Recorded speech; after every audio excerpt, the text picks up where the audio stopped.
Here in Bangladesh, some of the Muslims are so much fascinated with the arrival of Imam Mahdi, Dajjal, the battle at the end. They feel the end of time. Arrival of what? Arrival of Imam Mahdi.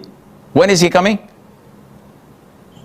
Sheikh, that's my point. They are so much fascinated with that. I mean, they sit in the lazy chair. They're just fascinated with the arrival of Imam Mahdi, Dajjal, the battle and the end. And they don't even think of fixing themselves, Muslim community. They do dawah in an offensive way on social media, believing they are superior to kafir in terms of getting Jannah at some point for being Muslim. And many people are Islam for partially because of their activities. So how we Muslims should approach in such cases? That's my question. Wajazakum. Akhi, these people are delusional. We as Ahlul Sunnah wal Jama'ah believe without any doubt that Imam Mahdi is coming. And that he is the son or the descendant of the Prophet alayhi salatu wasalam. His name and his father's name is Muhammad ibn Abdullah, similar to the Prophet's name. And that Allah would guide him overnight, meaning all of his life he was, I wouldn't say a playboy, but he wasn't a practicing person. But overnight, Allah guides him and he becomes a righteous practicing imam. And in his era and time, Isa ibn Maryam, Jesus, peace be upon him, would descend from the heavens and would fight the Antichrist, the Dajjal, and kill him. This would happen at the end of time, not now. But his arrival, their arrival, doesn't mean anything to you and me, because we know that among those who will follow the Dajjal are many Muslims who would turn on their heels and leave Islam. And this is why the Prophet ﷺ ordered us to seek refuge in Allah every single salat.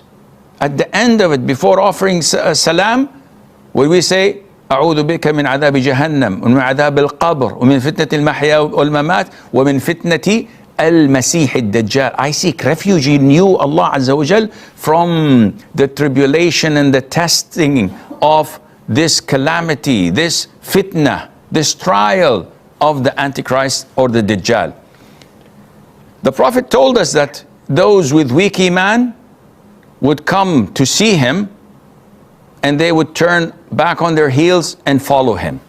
And this is why the Prophet says, whenever you hear of the Dajjal, do not confront him and run. Because one of you goes to listen to him thinking that he's a believer, and after listening to him, he flips and becomes a kafir.